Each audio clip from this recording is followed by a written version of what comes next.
Listen, you know, the All-African People's Revolutionary Party doesn't play. And we have asked you to get out of your homes and come out of your comfortable places to come down and to meet with us on a Friday evening during a very beautiful weekend, telling you that you're going to come and hear the solution to our problems. That was not hyperbole, it was the truth. We don't want to mess with you, we don't want to mess with your time, so when we say that we have the solution to the problems of African people, we mean it. We don't say anything that we don't mean. And we say that the solution to the problem of African people is the total liberation and unification of Africa under scientific socialism, in shorthand, Pan-Africanism. We say it's the solution for many reasons, which we will talk about in a minute, but before we begin to talk seriously about the solution, we want to deal with a question that begs to be answered, and that is whether our people collectively really understand what the problem is. All right, because you know, you can't even begin to talk about a solution if you have not correctly analyzed your circumstances and determined the problem. And so if you go around our communities, you will find people who will give you all kinds of reasons, all kinds of explanations as to what the problem is for our community. You ask some brothers and sisters, what is the problem that confronts us? They say, oh, it's that Donald Trump, man. You get rid of Donald Trump, you got all... No, well, okay, what did you think the problem? The problem is the Republican Party, okay? And you ask somebody else, the problem is the white man. You know, got to get the white man off our back, okay? Well, let's stay with that one for a minute, because if you want to be a little bit more precise, you might become convinced that the problem is, to be more sophisticated, racism.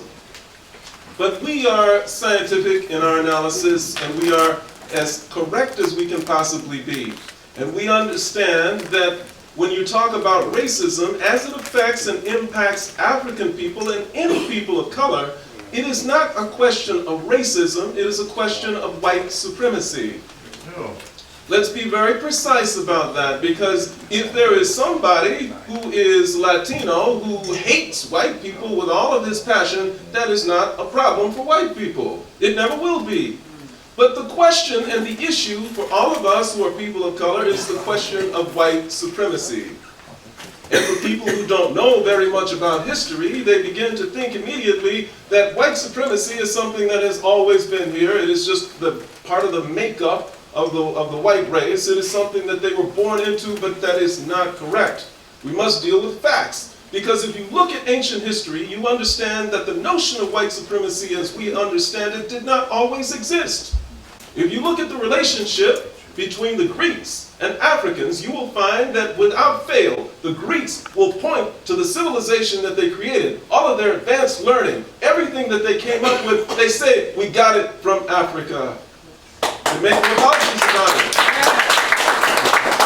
If you look at one of the greatest universities ever to exist on this planet, the University of Sankore, which is located in the West African country, now called Mali, where it was the center of learning in the 1200s, 1300s, 1400s, where the library that existed there still stands, where the volumes that were amassed there that concerned literature, theology, astronomy, all various methods of scientific inquiry, mathematics, all of those books, all of those volumes are still there, preserved by the desert climate.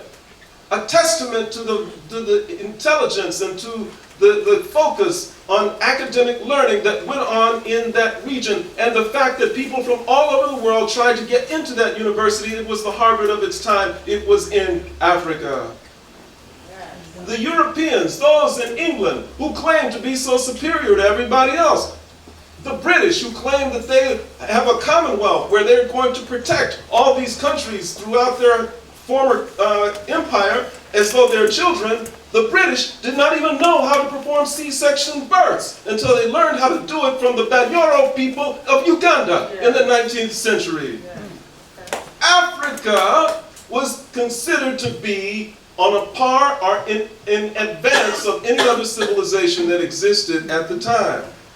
So the notion of white supremacy was not always present, because the people who were of Europe understood what they were confronting.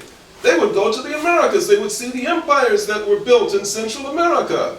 The very government that we have here in the United States is patterned after the Iroquois and the things that they set up.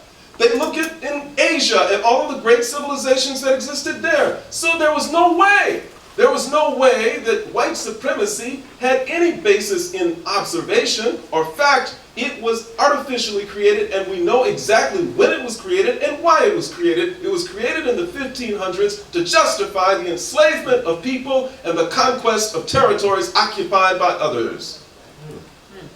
If you were white, if you lived in Europe in the 1500s, and you said, hey, check this out. You know, I'm going into Africa, and I'm going to take a bunch of human beings, you know, and I'm going to make them my slaves.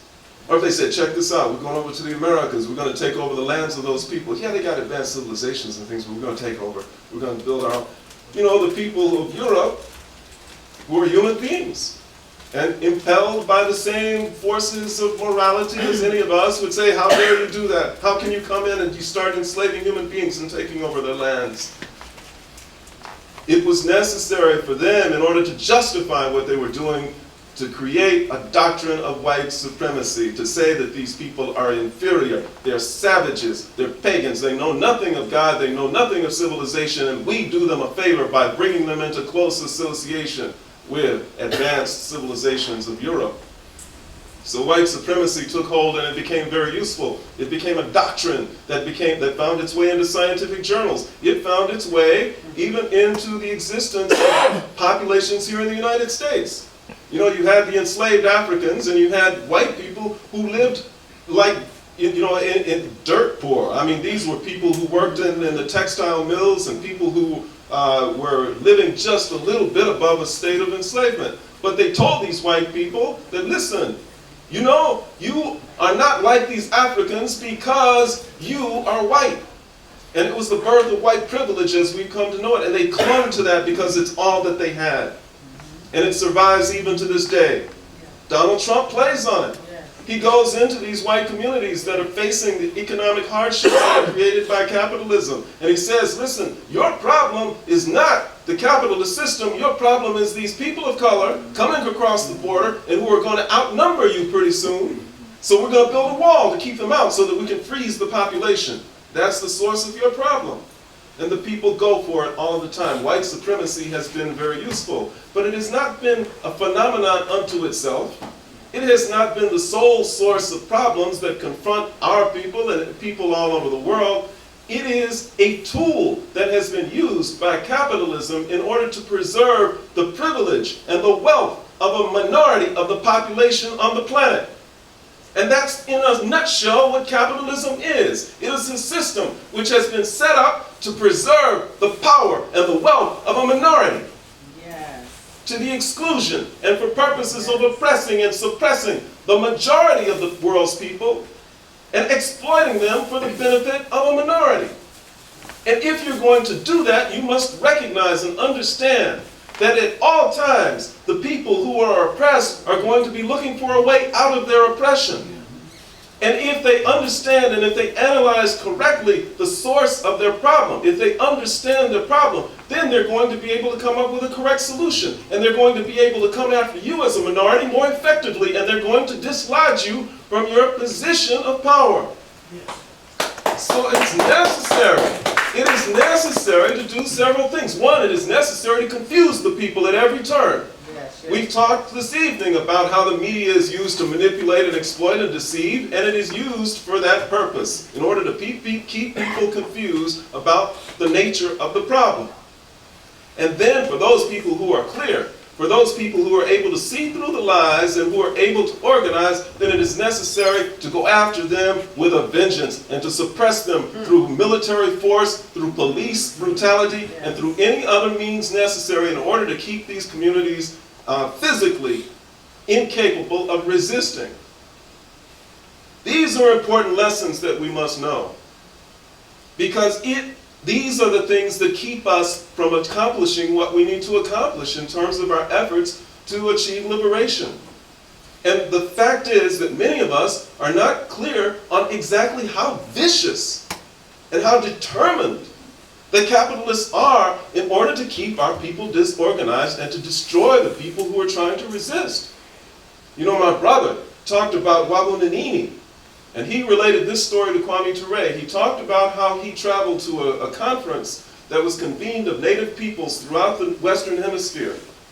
And when he was there, he took many photographs of the people who were participating in the conference.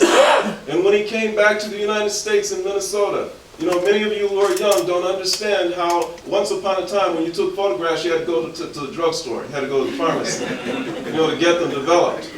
All right, and so he took them to the pharmacy to have them developed, and when he went back to pick them up, the person at the pharmacy said, hey, you know what, they came to get your pictures. He says, what? He says, yeah. He said, I didn't give them to them, but you know, it's the CIA. You know, they came to get your photographs. And what they wanted to do with those photographs is they wanted to circulate them to the death squads around Central America so that they could identify the people who were participating in the conference. And the United States could have clean hands and not participate in the assassination of people who were trying to resist. We must understand how vicious this system is. Now, we must know. Let them know the last words. I'll let you say it. He's talking about these death squads and these pictures. Wabunanini, one of his last words on his bed before he passed, he looked at everyone around him, and this is from his family, and he said, well, looks like the CIA finally got me.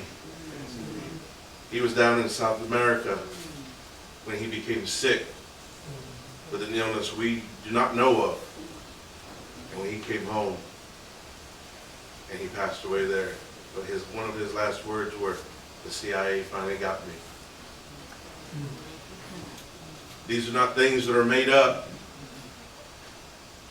We've been followed everywhere. Struggle continues. That's what they're afraid of. That's what they're afraid of.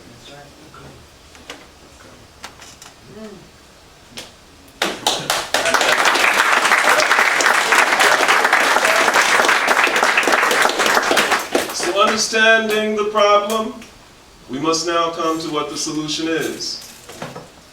We understand in the All-African People's Revolutionary Party a concept called dialectics. The fact that you can have opposing forces which cannot coexist.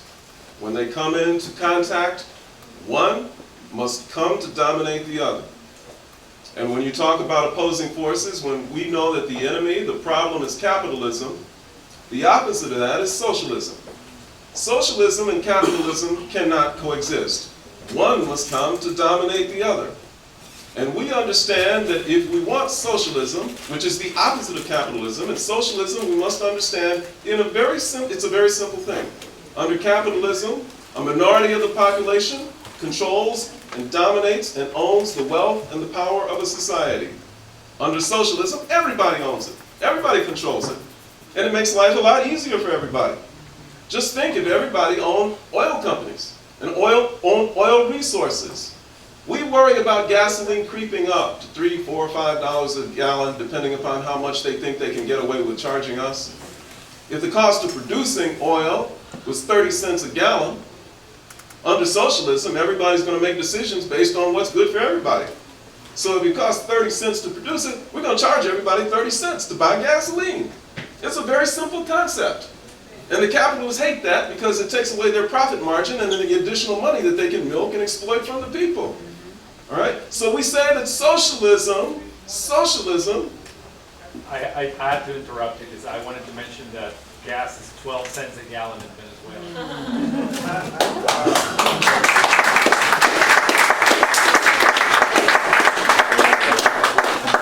Case closed. So capitalists hate that. So we want socialism. We want it. We want it. And so people around the world who recognize the problem and who try to solve it have fought for socialism. In Russia and the surrounding republics in 1917, the people came together and said, socialism is the way to go, and they fought for socialism. In China, people recognized that socialism was the way to go, and they fought for socialism. In Vietnam, they looked and they said, socialism is what we need. They fought for socialism. In Cuba, they said, socialism is what we need. You find all over the world people fighting for socialism. And so it raises the question, What do we do here in the United States? There are many on the white left who say that what you need is a workers' revolution. What you need is you need to get all the workers in this country to overthrow the capitalist system. We in the All-African People's Revolutionary Party say it's not that simple a question. Because we must understand that the Western Hemisphere is unique. It is unique in a very significant way, in that it is built on somebody else's land, somebody else's real estate.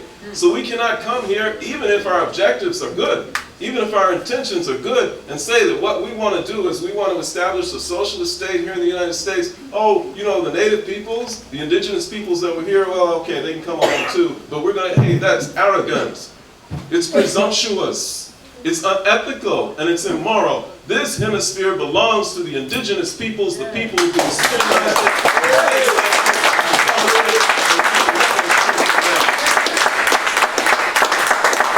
We must also recognize that as African people, we have always been African, we will always be African, and that we're not here by choice. We're not here by choice. They went and they took us and they brought us here by force. So if I come to your house in the middle of the night and I drag you kicking and screaming from your home, and I take you across town and lock you in a jail cell, is that your new home? The jail cell? No. At every opportunity, you're going to try and break out of the jail cell and get back to your family in your house, in your home. And so we say that Africa is still our home.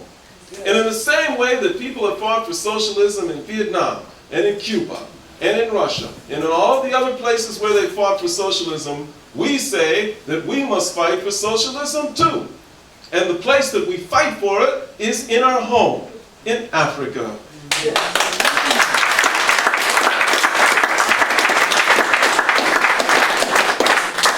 So you still got the brothers and the sisters who say, I ain't gonna fight for Africa. You know what? I ain't never been there.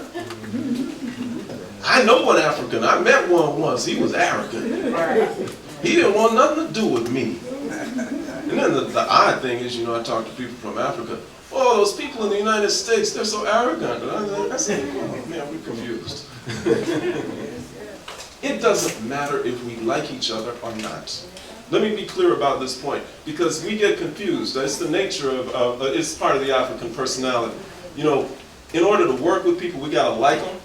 I mean, that's not the way Europeans function. I mean, I don't care if I like you or not, I work with you. You know, we got the same objectives, we work together. Okay, that's business, all right? That's one thing that we gotta borrow from them. We don't have to like each other. We have to recognize and understand our shared political objectives and our shared political necessities, and they are that wherever we are on this planet, the capitalists are exploiting us, they're depriving us of everything that we know to be anywhere in the nature of justice, and we must crush them. Yes.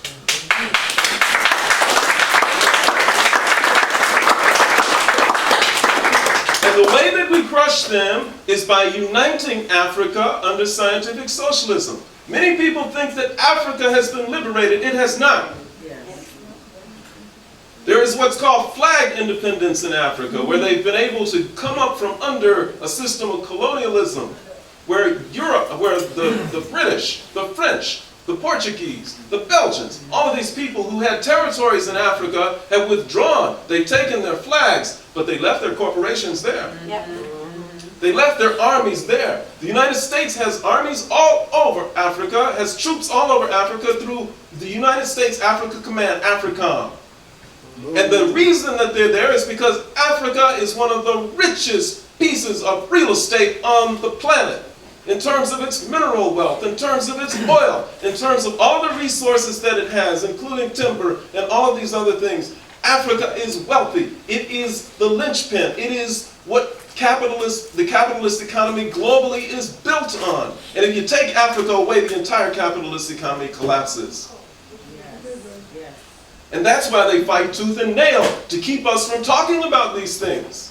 That is why they fight tooth and nail, to prevent any effective organization of people in order to keep them from trying to retake Africa and to unify it.